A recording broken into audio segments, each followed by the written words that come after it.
some gotta lose. Good time Charlie's got the blues.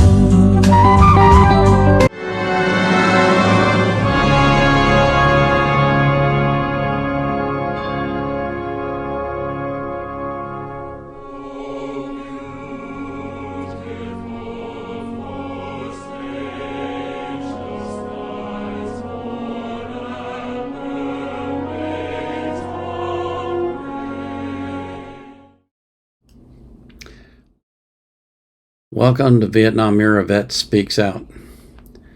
I just got done watching the Colorado-Oregon football game.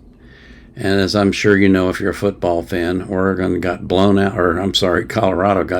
in that game, 42-6. It was a solid drubbing of the Colorado Buffaloes. Oregon beat them in every phase of the game, in offense, on defense, and special teams. They beat them like a drum. There's no way of getting around it. That was a massive loss by the Colorado team. But if you're a Colorado fan, or if you're just following Colorado like I am because of Deion Sanders, you need to make sure you keep some perspective on the game. Let's take a quick look. There's the stat sheet. Some would call it an embarrassing loss. I would call it an educational loss. But when you hear people talking about the game, they're making all sorts of complaints that if you look at the actual stats, they don't make any sense. For example, they are saying that Colorado has no running game. Well, let's look at the stats for the first 4 weeks of the season. Hankerson has 22 carries for 52 yards, so he's averaging 3.73 yards a carry. That's not too bad. It's not outstanding, but it's not too bad. Wilkerson has 19 carries for 54 yards for a 2.84 average, which is not good. You need to do better than that if you're going to have a running game. Dylan Edwards, on the other hand, has 28 carries for 157 yards and is averaging 5.61 yards a carry. That is excellent. If you can average 5 yards a carry, you can get a first down with 2 running plays. So there's absolutely nothing wrong with his running average. Alton McCaskill, who only played in today's game, hasn't played before this, and only got 5 carries, got 17 yards, which was a 3.4 average. For his very first time playing, I would say that's pretty decent. I expect to see him do better in future games. And Charlie Offerdahl, the walk-on running back, has had 2 carries for 11 yards for a 5.50 average.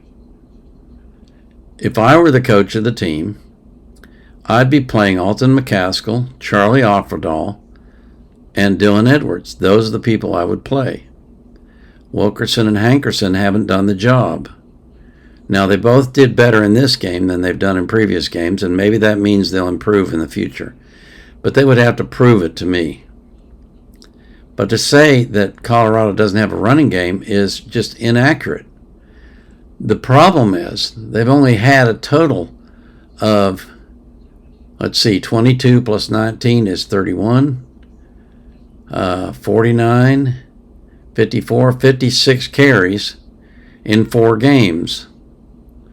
That's an average of just over 11 carries a game.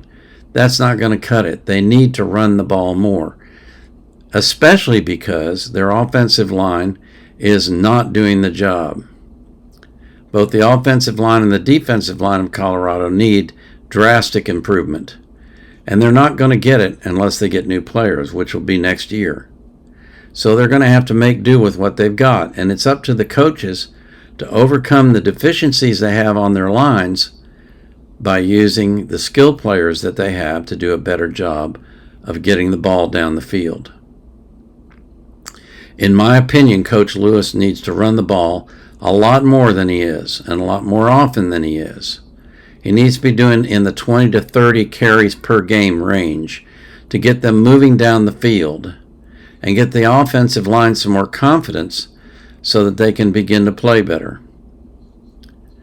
If he doesn't do that, I think they're going to be stuck in this rut where Shedeur Sanders is dropping back to pass and getting sacked frequently. I think today he had 7 sacks. He's had 8 sacks in another game. He's getting sacked far too much. And no, it's not because he's holding the ball. If you watch the game, you will notice that when he was sacked, they had always closed off the pocket from the outside ends. So there was nowhere for him to escape to. He had to eat the ball or try to throw it, which a lot of quarterbacks will do. And that's a mistake because that's when you get interceptions. Shedeur doesn't throw interceptions. The only interception he's had this year was a perfectly thrown ball that Jimmy Horn couldn't hold on to, and it got taken away by the defensive player. That's not really an interception I would blame on the quarterback. Other than that, Shedeur has been perfect. His quarterback rating, if you use the NCAA scale, is 167. If you use the NFL scale, it's 131.43. That is outstanding. He's averaging almost 80% completion rate. He scored 11 touchdowns and had 1 interception. The problem with Colorado is not their quarterback. It's not their receivers. It's not their running backs.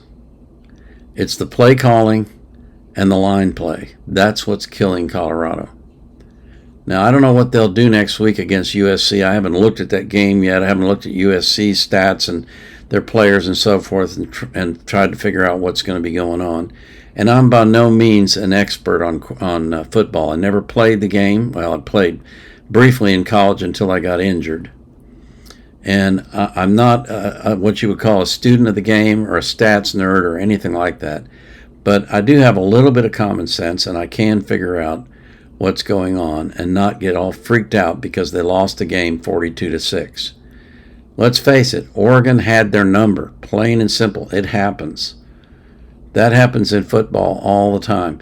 You get a team that's playing really well and they go into a hostile stadium and all of a sudden everything falls apart and you can't put your finger on why, but it just, nothing works. And the other team, everything works.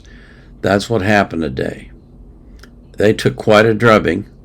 And they'll go home with their tail between their legs, and then they'll get back to work, and next week they'll go back to work trying to win another game. They might not win against USC, but that doesn't mean their season will be over if they have 2 losses. They've got plenty of games ahead of them. It's very likely that they will be bowl eligible this year.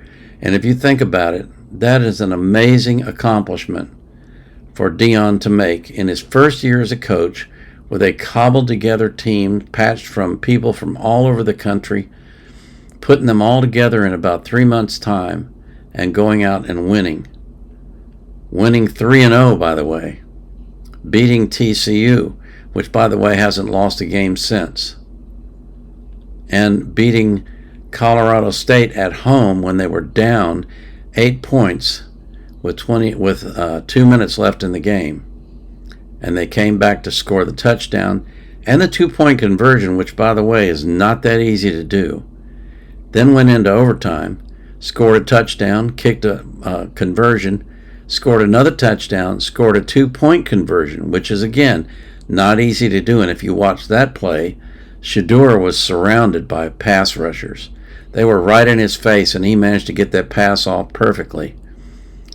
And Xavier Weaver caught in the end zone for the 2-point conversion, and they went on to win the game. So there's a lot of positives to look at on the team.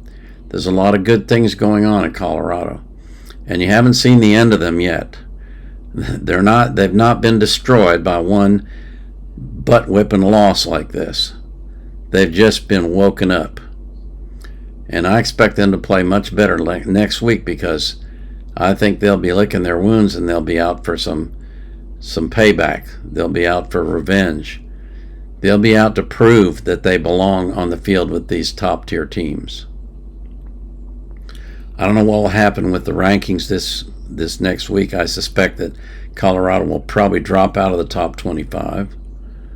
But, that's what happens when you get a drubbing like that. people start to think you can't do anything right. So if you're a Colorado fan, or if you're a Deion Sanders fan, don't give up hope. Don't start criticizing the players or the coaches and saying they don't know what they're doing and they need to all be replaced, because none of them are going to get replaced this year anyway. Let's face it, the makeup of the team and the staff and the coaching crew is set in stone for this season. They're not going to change coaches in the middle of the season. And next year, after Deion gets some of the line players that he needs to play with the big boys, then it's watch out. Because the man can coach his butt off. He can inspire people like no one I've ever seen. And I expect to see great things from him in the future. So, write up the loss. It is a loss. It's a bad loss. It's a butt-whipping loss. But it's still only one loss. They still are 3-1. And they've still got plenty of games to play. So, don't get all downcast and brokenhearted. They'll be fine. As always, I pray that you are prospering, that God is blessing you and blessing everybody that you love, that He's keeping you safe and keeping you healthy, and that you have a long life, and that you enjoy your life. And be anxious for nothing, but in all things through prayer and supplication, let your requests be made known unto God, and the peace that passes all understanding will keep your hearts and minds in Christ Jesus. Until next time, this is Vietnam Era Vet out.